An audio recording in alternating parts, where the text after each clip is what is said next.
Hola, ¿cómo están? Bienvenidas, bienvenidos a nuestro Clave Morse de día lunes junto a Felipe Reyes. Como siempre estamos haciendo esta edición del primer día de la semana, primer día hábil, 10 de julio. ¿Cómo estás, Felipe? Súper bien, ¿cómo estás, Elena? Qué bueno verte por la semana. Sí, claro. ¿Qué tal estuvo el fin de semana? Estuvo bien. Estuve fuera de Santiago, así que Ya. Rico, con la familia, Muy bien. de granilidad, en vacaciones escolares, entonces hay que inventarle panorama, sacarla, y no colapsan. Así es. Así que haciendo de padre presente ahí en las vacaciones de invierno, me parece muy bien. Oye, estaba leyendo una información acerca de lo que se espera para finales de este mes, porque lo hemos hablado hartas veces en cuanto a tasas de interés y también inflación. Hay un reportaje que viene hoy día, una nota en realidad que viene en el diario El Mercurio, donde se habla de un optimismo por parte de aquellos que son consultados en el ambiente financiero, sobre todo, bueno, después de lo que conocimos respecto al IPC, que cayó un 0,2% la semana pasada y que va arrastrando a la inflación por ahora a lo que se calcula como un 7,6% anual el IPC, y por lo tanto lo que se espera es una respuesta después de que sea la reunión de política monetaria del Banco Central, y la inflación debiera ir bajando en los próximos meses. Incluso ahora ya se están aventurando, ya no hablan de un 4,9, un 5%, sino un 3,3%. No sé si lo pudiste leer. Sí, increíble. Inflación baja 0,2. Hay que decir que es el menor registro mensual, ojo ahí, pero el menor registro mensual septiembre del 2017. Así que obviamente es una cifra importante. Puede ser, muy probablemente, va a tener, vamos a ver la UEF también bajando. Eso va a ser súper positivo para ya se pegó una baja. Sí, ya se había pegado una baja. Se baja. Sí. Exactamente, pero para todo lo que es pago de colegiatura, hipotecario, arriendo de casa, que son temas que son súper, afectan directamente a la economía familiar, sí. Va a ser un alivio que la UEF empiece a bajar después de muchísimos meses, años subiendo. Sí. Otra noticia que se conoce hoy día es precisamente qué es lo que está pasando con el Servicio de Impuesto Interno, después de que es el director del servicio quien es entrevistado por el Diario Financiero, y qué pasa con las responsabilidades de las asignaciones, pero también qué pasa con las responsabilidades tributarias de las fundaciones en el marco precisamente de todo este caso de corrupción o de entrega de fondos a distintas fundaciones en los territorios, y que tiene muy complicado el mundo político.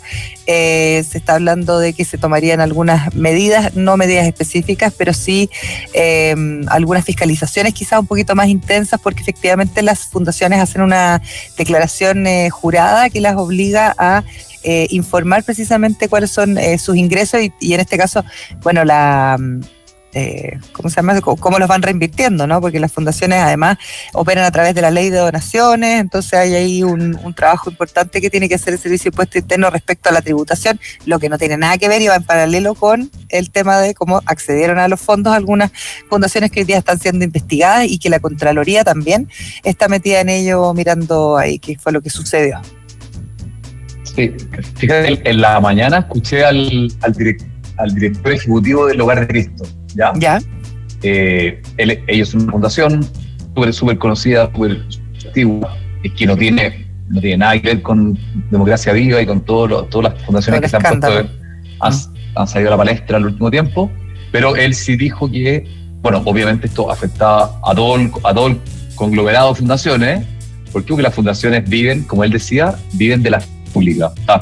Si no hay confianza en lo que están haciendo, lo que están recaudando, como que se derrumba todo el sistema de recaudación.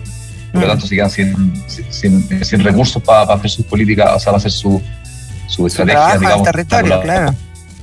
Exactamente. Entonces, él dijo que, bueno, que obviamente era un tema que los tenía súper tristes, preocupados también, que no han visto bajas sus donaciones, pero sí están haciendo cuentas públicas hace tiempo. O sea, él reconoció que partieron hace como 2-3 años, justamente para dar mayor transparencia posible a sus colaboradores de lo que está pasando con la fundación. Así que nada, lo que siempre decimos, Elena, justos por pecadores van a pagar probablemente donaciones con Democracia Viva, y otras son las menores, pero van a ensuciar o van a enlodar un poco todo el carácter de las diferentes fundaciones. Eso es triste.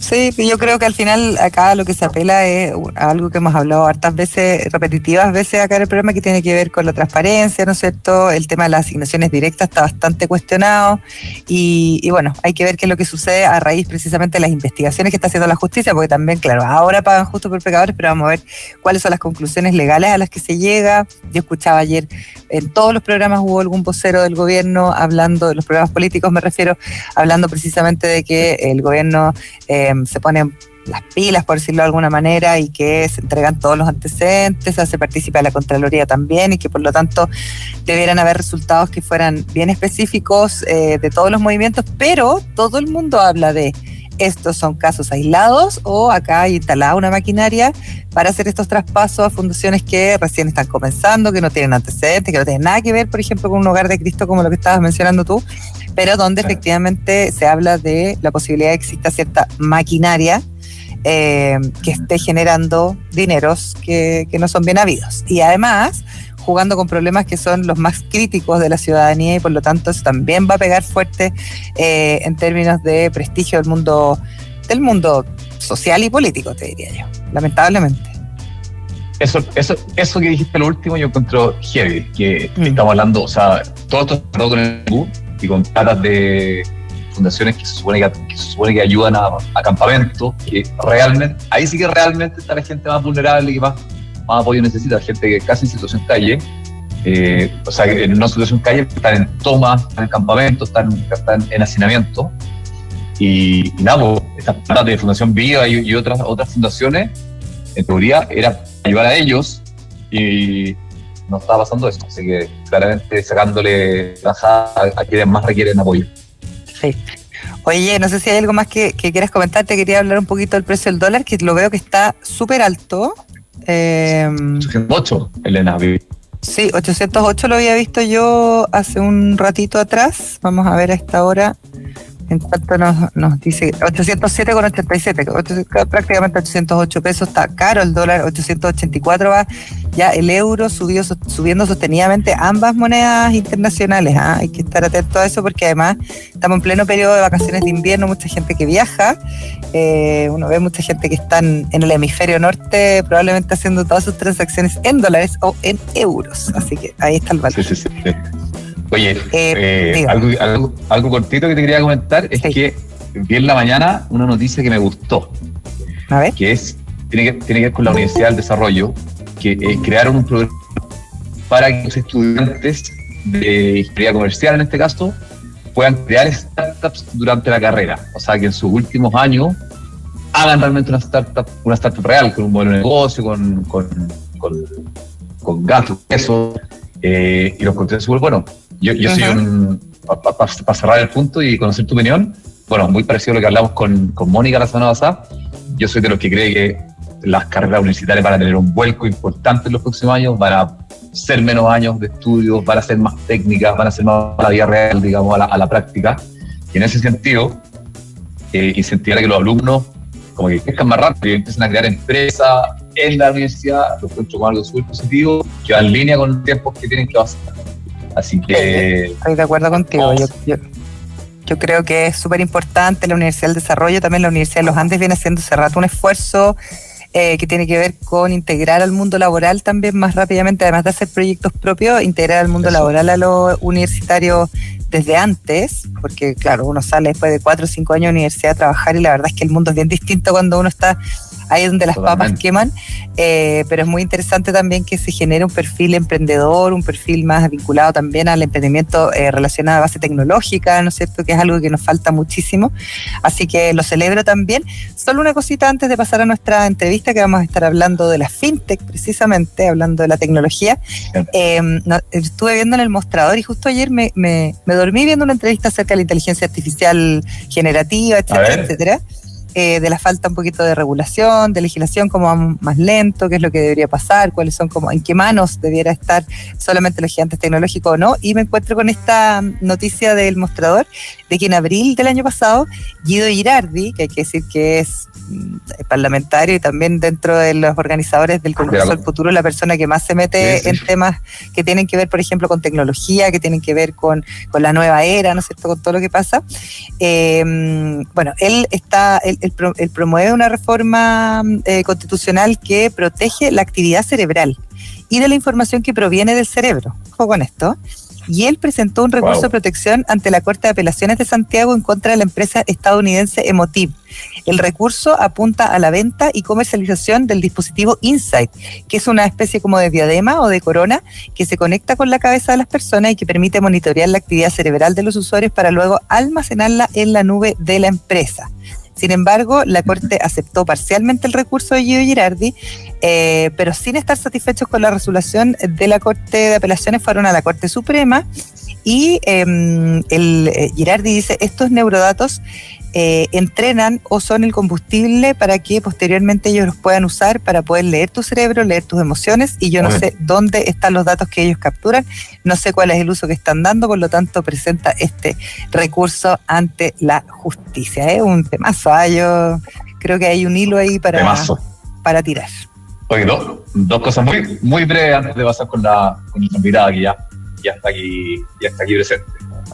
Uno, que las inteligencias artificiales, por definición, se alimentan de la comunidad. O sea, eso es lo primero. ¿Ya? Si no hay comunidad, si no hay insumo externo, la inteligencia artificial no crece, no se entrena y no se desarrolla. ¿Ya? O sea, dicho de otra forma, por ejemplo, si ChatGPT es como la más conocida, no tuviera acceso constantemente a datos, a mails, a información, a noticias, estaría súper limitada. Esa es la gran gracia de ChatGPT, tiene acceso a miles de millones de librerías, ¿ya? Y eso va a pasar con toda la inteligencia artificial. O sea, tienen que acceder a diferentes datos y ahí también hay harta controversia, ¿eh? Hasta dónde uno le abre la llave, a dónde los datos son privados, públicos.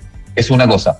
Y lo otro es que, después te voy a comentar, Elena, en el segundo bloque, te quiero comentar algunas novedades muy interesantes con respecto a justamente ChatGPT, que esta semana salió Code Interpreter, que es como dice que es como el ChatGPT 4.5, y olvídate las cosas que puede hacer. Es realmente lo más revolucionario que yo he visto, así como de plugin de ChatGPT. Ahí te voy a comentar en el segundo bloque para que se queden escuchando. Perfecto. Oye, vamos a presentar de inmediato a María Fernanda Yupetes, abogada y CEO de Crypto Market, porque estamos viendo siempre cuáles son las oportunidades más allá de los sistemas formales de inversión, también qué es lo que está pasando con nuestra economía. Vemos que hay un poco más de luz al final del túnel. Estábamos comentando al comienzo con Felipe respecto a las tasas de interés y la inflación, y todo esto, por supuesto, hace un buen caldo, podríamos decir, para pensar en cómo uno tiene que enfrentar precisamente la economía y las oportunidades de inversión en esta era donde la tecnología ya es parte. Fernanda, ¿cómo estás? Bienvenida. Muy bien, Elena, Felipe, gracias por la invitación. Oye, primero, un poquito, me imagino que ya has estado, Fernanda, viendo qué es lo que se prevé para finales de mes, que bajen un poquito las tasas de interés. Esto debiera generar un poquito más de confianza de las personas. Las personas hoy día están invirtiendo, no están invirtiendo. ¿Qué está pasando con la criptomoneda, además? Mira, antes de hablar directo de lo que es la inversión de criptomonedas, es importante entender que las cripto tienen un ciclo muy distinto a los ciclos normales de negocios que nosotros miramos. En general, las cripto tienen ciclos de 3 años, ¿ya? Así nosotros lo vemos. Entonces, hoy día es como que tú me preguntes cómo le está yendo a una empresa cereza en pleno invierno. Como empezando ya esas primeras cantos de pajarito. ¿Ya? Ese es como el minuto estacional donde están las cripto, pero se ve mucho mejor de cómo se veía hace un semestre atrás, por distintas razones. Una es efectivamente la baja de las tasas, esta expectativa de que las personas tengan un nivel de dinero más alto para poder ahorrar, que es uno de los puntos, pero también en el mundo cripto los procesos inflacionarios son tremendamente importantes. ¿Y por qué son tremendamente importantes? Porque las personas se refugian en cripto, y hoy día lo que ha ocurrido, y cuando nosotros miramos el caso Binance, sobre todo el caso Coinbase en Estados Unidos, es que los ciudadanos norteamericanos se empezaron a refugiar en cripto de los procesos inflacionarios propios. Entonces ahí también el mundo cripto recibe esos golpes, entre comillas, de una manera positiva, porque las personas entienden que un lugar al que pueden acudir, que es mucho más fácil llegar al dólar, son las stablecoins. Entonces eso también afecta al ecosistema. Expliquemos un poquito, Fernanda, ¿qué es la stablecoin para que la gente entienda un poco la diferencia con otras criptomonedas? Perfecto. Mira, acá en las cripto tú tienes varios grupos, pero cuando tú hablas de criptomoneda propiamente tal, te encuentras con un grupo de criptomonedas que son esencialmente volátiles, como por ejemplo Bitcoin, Ethereum, Tether, o tienes otras que tienen paridad con divisas. Uh-huh. Dentro de esas hay varias que tienen paridad con dólar, entonces se les llaman los criptodólares. Perfecto. Porque su movimiento de precio va a ir correlacionado con el movimiento de los dólares. Acá dentro de eso, por ejemplo, ¿por qué el acceso es más fácil? Porque primero no tienes que ir físicamente a una casa de cambio, entonces eso te cambia los tiempos, ni para ir a convertir, ni para que vuelva a tu moneda nacional. Y por otra parte, no tienes las restricciones para tener una cuenta en dólares, porque la mayor parte de las personas no califica para una cuenta en dólares en un banco tradicional. Entonces, puedes hacerlo mucho más fácil si es que quieres dolarizar tus inversiones con esa clase de moneda. Por otra parte, tienes monedas como Bitcoin, que es la más conocida, que son volátiles y que se mueven en estas lógicas de flujos en el fondo los circuitos típicos de subir y de bajar en estos tiempos que te decía. Ahora, pueden subir y bajar un 20% en un día, un 40% en un día, entonces tampoco es que tú quedes capturado, congelado, como te pasa con las acciones, que no te puedes mover realmente, sino que acá te puedes ir moviendo, pero es un tema que depende mucho del apetito riesgo de cada persona. Fernanda, no sé si lo hablaron, porque me salí 15 segundos, pero si no lo hablaron, te pregunto, ¿cómo está el chileno con respecto a hay un aumento en la demanda, hay más interés? ¿Está como exclusivo o está todavía medio como estamos medio tímidos todavía con respecto al uso? ¿Con qué nos puedes contar de eso? Yo creo que depende con qué. O sea, ¿con qué comparamos? Ya, porque, por ejemplo, si lo comparamos con Perú, nosotros estamos en este minuto en 6 países. Entonces, si lo comparamos con Perú, Chile está mucho más profundo en criptomonedas. ¿Ya? Mucho más profundo. Si lo comparamos con Argentina, no necesariamente en el uso, porque el argentino se ve obligado a tomar su sueldo, pasarlo stablecoin en el minuto que lo recibe para huir de la inflación, y después lo que hacen es ir cambiando en el mes lo que van necesitando para su día a día. Entonces el comportamiento es muy distinto. Todavía nosotros tenemos un comportamiento que es, en general, personas de las típicas comunas, Vitacura, Las Condes, Providencia, Ñuñoa, en un rango etario que va a PP desde los 25 a los 45, o sea, hay ciertos estratos que les cuesta. Tenemos más hombres que mujeres, pero ahí, por ejemplo, algo que nos ha llamado mucho la atención, porque en CryptoMarket tomamos el tema de género, te puedo imaginar desde un tema ya personal, sentimental, ya casi panfletario. Gracias a Dios los co-founders son súper generosos y me dejan ir en esa línea. Que nos hemos dado cuenta que menos mujeres tienen posiciones, pero rentabilizan igual que los hombres. Entonces el problema es de acceso al dinero para poder invertir y no de miedo al riesgo necesariamente, o no de incapacidad de manejarse dentro de las plataformas. Porque tenemos todos los estudios que dicen de cuánto es lo que puede invertir una mujer y por qué se va a inversiones que considera más estables, y en el fondo ahí hay mucha literatura. Pero una vez que están adentro de la plataforma, tienen rentabilidades bastante similares, o sea, son inversiones más arriesgadas, son inversionistas de riesgo, digamos. Claro, o sea, y no ganan menos, o sea, tienen más o menos una correlación en las rentabilidades. Oye, Fernanda, preguntarte un poquito por el tema de la inversión. ¿Cómo está? Felipe te preguntaba la gente si es que está usando criptomonedas o no. Hubo un momento que hablábamos mucho más de criptomonedas, probablemente ahora estamos mucho más pegados hablando de inteligencia artificial generativa, ¿no es cierto? Y la criptomoneda como que quedó un poco ahí. Pero tú decías, esto tiene ciclo de 3 años. Uno va viendo en términos como de lo que ha pasado con una actividad económica más deprimida, con probablemente menos flujo de caja para muchas empresas, y hablemoslo aquí también desde el punto de vista de las empresas, las pymes, etcétera. ¿Cómo ha estado precisamente el flujo de inversión cuando hablamos solamente de inversión y rentabilidad en CryptoMarket durante este 2023? Mira, el 2023 yo diría que está notablemente mejor que el 2022. Ah, ya. Okay. Eso te lo puedo decir así con tranquilidad. Y nuestras proyecciones van al alza. O sea, de hecho, por eso estamos haciendo esta apuesta que puede sonar ya loca de globalizarnos y irnos de plano a abrir Europa. O sea, eso en un 2022 como estaba, Era como un plan para dejar para el 2024. O sea, no. Ya, perfecto. Pero ha cambiado mucho para bien. Los números están cada día más agradables de ver, porque tú te puedes imaginar cuando estamos en periodos que son más de contracción, esa típica reunión con finanzas es terrible. Terrible, claro, exactamente. ¿Ya qué hago? O sea, los machitunes no están, o sea, hago un saumerio, o sea, porque tampoco es que tú tengas un control sobre producto, tengas un control sobre mercado.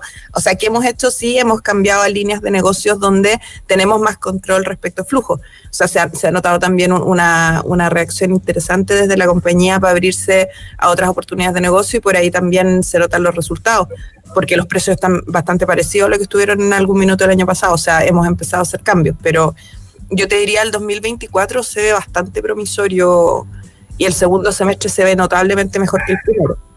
Excelente. Pues, Fernanda, bueno, hay una ley FinTech, ¿no es cierto?, que fue despachada ahora, que me parece, Elena, corrígeme si no me equivoco, pero creo que partió con Sebastián Piñera y ahora recién fue despachada ya hasta a punto de la luz, si es que no la he visto aún. ¿Cómo eso juega un poco con las criptomonedas, con lo que están haciendo ustedes? ¿Cómo lo ves para Chile? ¿Nos posiciona como un país más tecnológico, por lo menos en startup o en tecnología financiera? Mira, hay varias cosas. Si la ley FinTech vio la luz, y hoy día estamos en etapa de mesas regulatorias con la Comisión para el Mercado Financiero para llegar al área chica, porque la ley FinTech es muy general, es muy general. Ya. Entonces, aquí lo que va a mandar realmente va a ser la regulación que determine la Comisión para el Mercado Financiero. Ahí hay dos temas. Uno, nos encanta que haya regulación. O sea, esta posición compañía nos encanta, de hecho por eso nos fuimos a regular Europa. O sea, nosotros entendemos que este es un mercado que necesita regulación, necesita una regulación especializada, sobre todo para proteger a las personas. O sea, eso es... Fernanda, dijiste, perdona que te interrumpo, dijiste que fueron a regularse ustedes a Europa. Sí, nosotros por eso estamos abriendo Europa, porque estamos con licencia europea para poder operar. Perfecto. ¿Y eso qué diferencia tiene con Chile, por ejemplo, para explicárselo a la gente? A ver, la regulación europea nos avanzó hace 3 años, entonces ellos ya están operando con los grandes operadores mundiales a quienes les han otorgado licencia. ¿Qué quiere decir esto? Que en el proceso de licencia, como dice un amigo, se abrieron el kimono, mostraron todo lo que había debajo, mostraron sus procesos, sus buenas prácticas, cuáles son los estándares de industria. Entonces lo que hace el regulador es mirar eso y tomar a todos los postulantes y elevarlos a ese estándar. Entonces, no solamente tú tienes una ley donde tú tienes que cumplir, sino que en el modelo europeo miran tus procesos en detalle y te dicen qué es lo que tú tienes que mejorar en particular para poder tener acceso a la licencia. Nosotros estamos en ese proceso hace 2 años. De hecho, lo venimos trabajando desde el 2021, mucho antes de que se hablara de ley FinTech. De hecho, yo ahora me tengo que ir a radicar a Irlanda justamente a solicitud del Banco Central de Irlanda para tener a alguien ahí que se haga responsable y de cara en caso de cualquier problema. Así que no te aguantan el tener gente como socios estratégicos, claro. Claro, en la estructura no te aguantan tener ahí a alguien que no tenga que dar cara, directorio, claro. Así que por ahí súper bien. Bueno, nosotros ya habíamos partido este proceso el año pasado como familia, así que es seguir lo que habíamos hecho antes. Y en esa lógica es interesante el cómo lo ha ido tomando América Latina, porque Chile no es el único. Esto se vivió en Colombia, se vivió en Argentina, se vivió en Brasil, se vivió en México. O sea, es un proceso que se está viviendo a nivel latinoamericano. Así que por ahí, bien. Hay algunos temas de la ley FinTech que van a generar problemas, que ya lo estamos alertando. Por ejemplo, copiaron la ley mexicana en una norma de lo que se refiere a las pasarelas de pago y operadores de pago, en que todos los proveedores tienen que estar ubicados en Chile. Cuando tú hablas proveedor FinTech, estás hablando Amazon, Google, y no van a venir a Chile. No. Servidores internacionales, o sea, hay un problema de entender cuál es nuestra real importancia en el mundo. Ya, que eso va a generar algún tipo de problema. Claro. ¿Y cuál ha sido me suena como que no tiene mucho sentido? O sea, en la ley dice que tienen que tener headquarters acá en Chile también para poder ser proveedores. Tienen que estar constituidos acá y tienen un montón de regulación que lo que va a ocurrir es que los mejores proveedores no van a ir. Claro, no. Grande. Eso por un lado. Por otro lado, hemos tenido que participar mucho en las mesas que ahí la CMF ha sido bastante amorosa en términos de abrirse un espacio que no era obligatorio realmente, para poder escuchar opiniones, porque por ejemplo, ustedes que suelen conversar de inversiones, una norma que sonó como que la CMF la pensaba como razonable era lo mismo que pasa en las acciones, cuando las acciones suben o bajan mucho de precio, que se congelan en Chile. Entonces dijeron, ya, es que a los exchanges les vamos a decir que si Bitcoin cambia mucho de precio y está muy volátil en un día, tienen que suspender transacciones. Y ya les dijimos, o sea, abiertamente con Buda, los dos sentados en la mesa y un montón de otros actores que estaban de testigo, como, disculpa, tú haces eso y mi cliente se va a ir a un exchange internacional, va a operar igual y va a hacer exactamente lo mismo y a mí me vas a sacar de mercado por estar acá. O nos vas a invitar a movernos a otro lugar donde entiendan la industria. Entonces, en esa lógica, la CMF ha querido entender a la industria fintech en las mesas. O sea, ha estado como muy abierta ya, pero ¿cuál sería la buena práctica en este caso? Y es como, mira, reforcemos los términos y condiciones, reforcemos la información al usuario, veamos otras vías de acompañamiento. Pero no puede ser esta porque es contraintuitivo con lo que tú encuentras en la industria. Entonces, eso se ha estado conversando con ellos, se les ha estado planteando como, ojo con esto, que es inviable, ojo con esto, que no funciona así, y hemos estado traspasando también la experiencia internacional, porque por lo menos en materia de cripto, los actores chilenos en América Latina son actores líderes. Podemos entregar una experiencia y además un tema que no es menor. Somos súper mateos. O sea, tú dentro de los ecosistemas chilenos, por decirlo de alguna manera, aun cuando nosotros estamos empezando ya a rotularnos más como globales, no tienes espacio al lado de dinero. No nos interesa, no es nuestra lógica. O sea, que esa es la otra gran preocupación en el mundo fintech. Claro. Tú puedes ir moviendo los dineros. La verdad es que nosotros tenemos estándares bastante altos. Y trazabilidad, en el caso nuestro, estamos obligados a tener trazabilidad completa en el mismo mundo cripto, lo que quiere decir que tú vas mirando cada transferencia, puedes ver desde que entró el dinero hasta que salió por banco a banco, independientemente en qué país fue. Nosotros eso lo estamos trabajando con toda la trazabilidad cripto dentro del ecosistema de Crypto Market, aplicando lo que va a ser la norma europea el próximo año. Entonces nosotros voluntariamente dijimos no queremos opacidad, queremos saber quién fue el primero en depositar, o sea, ese es nuestro marco, nuestro límite industria. ¿Cómo van a seguir estas conversaciones precisamente acerca de estas situaciones que tú estás describiendo y que hacen que la ley salga como mal concebida, digamos? ¿Cómo sigue esto? Mira, en este minuto están las mesas regulatorias con la CMF donde están conversando con la industria, se han abierto espacios para hacerles propuestas por escrito o comentarios por escrito de las grandes temáticas. Nosotros ahí le hicimos bastante presente que nos preocupan los costos de los estándares que quieren imponer, no para nosotros, sino que para empresas nuevas. Porque cuando tú ves, en el fondo, el sistema de defensa de lavado de prevención de lavado de activos, por ejemplo, como se suele plantear, las defensas de ciberseguridad, el tema de la norma de continuidad operacional, porque la quieren analogar a las normas que están hoy día presentes en las pasarelas de pago, estamos hablando de costos que no van a los $30,000 mensuales. Entre 30.000 y 50.000. Algo que esté en una ronda semilla, ni siquiera semilla. Entonces cambia completamente la lógica para la apertura. Y eso se lo hicimos. O sea, usen la proporcionalidad que la tienen todas las ganas de hacerlo, manteniendo un estándar, pero veamos cómo, si a lo mejor desde la asociación FinTech podemos entregarles manuales cortapalos como base para que sobre eso puedan ir construyendo, porque también la asesoría es muy especializada y es cara. Abogados que puedan crear un sistema de autorregulación para una FinTech que pase esto en Chile, porque esto no se lo permite. Bueno, o sea, no hay como. María Fernanda, se nos acabó el tiempo lamentablemente, pero vamos a seguir muy atentos a cómo continúa esta, podemos decir, discusión acerca de la normativa. María Fernanda Yupet es CEO de Crypto Market. Ustedes ya con esto de tener como las consideraciones europeas, me imagino que ya están avanzadas, o sea, finalmente tiene más que ver con las empresas que están recién partiendo o cómo tú puedas ampliar todo lo que tiene que ver con la fintech, con el mundo fintech acá en nuestro país, ¿no? Sí, o sea, para nosotros sabemos que hacer un check, porque tenemos el estándar más alto, entonces no nos genera problema. Llevamos años adecuándonos, llevamos años eligiendo a los proveedores, entonces no nos pasa la verdad no nos pasa nada con este tema, salvo que se pongan creativos en esto de limitar transacciones, que ya pasa a ser un tema estratégico. El tema normativo no nos es problema, pero sí nos preocupa y hemos decidido ahí con los co-founders, un lineamiento de ello, el proteger a los que hoy día están en el subterráneo en el que nosotros estuvimos en el 2016. Porque eso es lo que dicen, si esto no hubiera pasado a nosotros en el 2016 no existiríamos hoy día. Entonces, ¿cómo ayudamos a la industria para que otros puedan entrar? Porque nos gusta la competencia.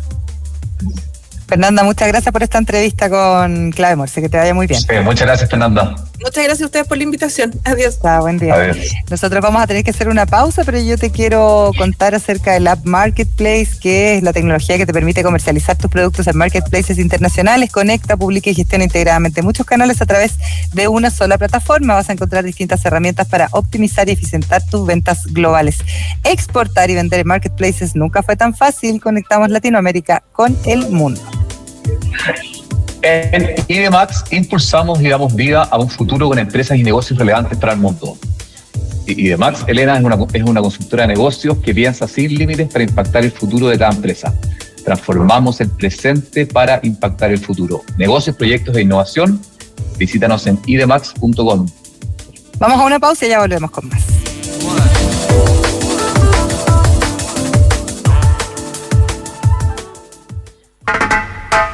Disfruta Marley Coffee, un café 100% orgánico y de grano arábica de diversos orígenes,